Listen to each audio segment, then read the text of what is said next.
ప్రియాతి ప్రియమైన సహోదరి సహోదరులారా, మీ అందరికీ నా ప్రత్యేకమైన వందనాలు. దేవుడిచ్చే జ్ఞానమును పొందుకున్నావా అనే అంశంతో ఈరోజు మీ ముందుకు రావడం జరిగింది. మీలో ఎవరికైనా జ్ఞానం కొదువుగా ఉన్న ఎడల అతడు దేవుణ్ణి అడగవలను, అప్పుడవి అతనికి అనుగ్రహింపబడునని యాకోబు 1:5-6 వరకు మనం చదివినట్లయితే ఈ మాటలు మనకి కనిపిస్తాయి. మన అందరము జ్ఞానం కలిగి ఉండాలని ఆశపడుతుంటాం. అలాగే ఈ లోక జ్ఞానం దేవునికి వెరితనం వంటిది అని కూడా మనకి తెలుసు. కాబట్టి దేవుడు మన అందరికీ తన జ్ఞానం ఇవ్వాలి అని ఆశపడుతుంటాం. కొందరిని చూచినప్పుడు నాకు ఎందుకు ఇంత జ్ఞానమును దేవుడు ఇవ్వలేదు, లేకపోతే వారి వల్ల నేను జ్ఞానయుక్తముగా నడుచుకోవాలి అంటే ఏం చేయాలని ఆలోచిస్తూ ఉంటాం. నీవు నేను ఎప్పుడైతే దేవుని యందు భయభక్తులు కలిగి ఉంటామో అప్పుడు దేవుడే తన జ్ఞాన వివేచన ఆత్మలను అనుగ్రహిస్తారు. కానీ అసలు దేవుడు తన జ్ఞానమును మనకి ఎందుకు అనుగ్రహిస్తారు, ఎలా అనుగ్రహిస్తారు? దేవుని కొరకు మందిరంని నిర్మించాలి. అది ఎలా ఉండాలి అంటే ఎవరో సాధారణ మనుషులు దానిని రూపించినట్లుగా ఉండకూడదు, అంతటి జ్ఞానయుక్తముగా తన ప్రత్యక్షపు గుడారమును రూపించాలి అని దేవుడు ఆశపడ్డారు. అందుకే బెస్లేలు మరియు అహోలియాబుకు దేవుడే తన జ్ఞానం ఇచ్చారు. నేను యూదా గోత్రంలో హూరు మనుమడును ఊరు కుమారునైన బెస్లేలు అను పేరు గల వారిని పిలిచి తిని సమస్త విధములైన పనులను చేయుటకు జ్ఞాన విద్య వివేకములను సమస్తమైన పనులు నేర్పును వారికి కలుగునట్లు వానిని దేవుని ఆత్మపూర్ణినిగా చేసి ఉన్నాను.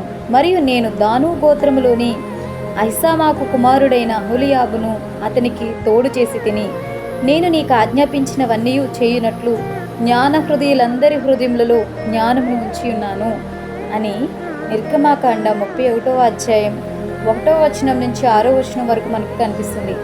ఎందుకు దేవుడు వీరికి జ్ఞానం అనుగ్రహించారు అంటే తన పని చేయుటకు, తన కొరకు బ్రతుకుటకు, తన సేవ నిమిత్తమై పని చేయుటకు. మరి వీరి వలె ఆత్మజ్ఞానమును వాక్య జ్ఞానమును వివిధ రకములైన తలాంతులను పొందుకున్న ఓ సహోదరి సహోదరుడా, నీకు ఇచ్చిన జ్ఞానమును తలాంతులను దేవుని కొరకు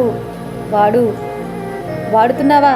బెస్లేలు మరియు అహోలియాబు వారికి ఇవ్వబడిన తలాంతులను బట్టి వారు దేవుని కొరకు జీవించారు.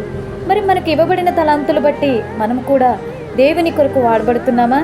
నాకు దేవుడు ఎలాంటి తలాంతులు జ్ఞానం ఇవ్వలేదు అని అనిపిస్తుండే సొలొమోను వలె జ్ఞానమును ఇవ్వమని దేవుణ్ణి అడుగుదాం.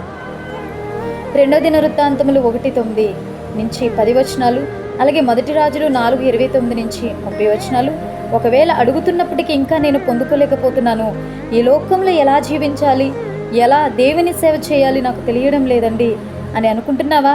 అయితే దేవుడు చెప్పినట్లుగా మన భోగముల నిమిత్తం కాకుండా, యాకోబు 4:3 మన గొప్పల కొరకు కాకుండా సందేహించక విశ్వాస హృదయంతో మనం దేవుణ్ణి జ్ఞానము కొరకు వేడుకున్న ఎడల బుద్ధి జ్ఞాన సర్వ సంపదలు గల దేవుడు మనకు తన జ్ఞానమును అనుగ్రహిస్తారు.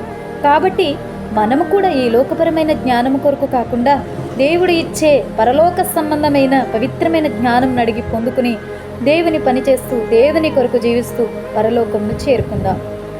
దేవుడిచ్చే జ్ఞానమును ఎలా పొందుకోవాలో ఈ వాక్యం ద్వారా మీరు తెలుసుకున్నారా? తెలుసుకున్నట్లయితే లైక్ చేయండి, షేర్ చేయండి, సబ్స్క్రైబ్ చేయండి. గాడ్ బ్లెస్ యూ అండి.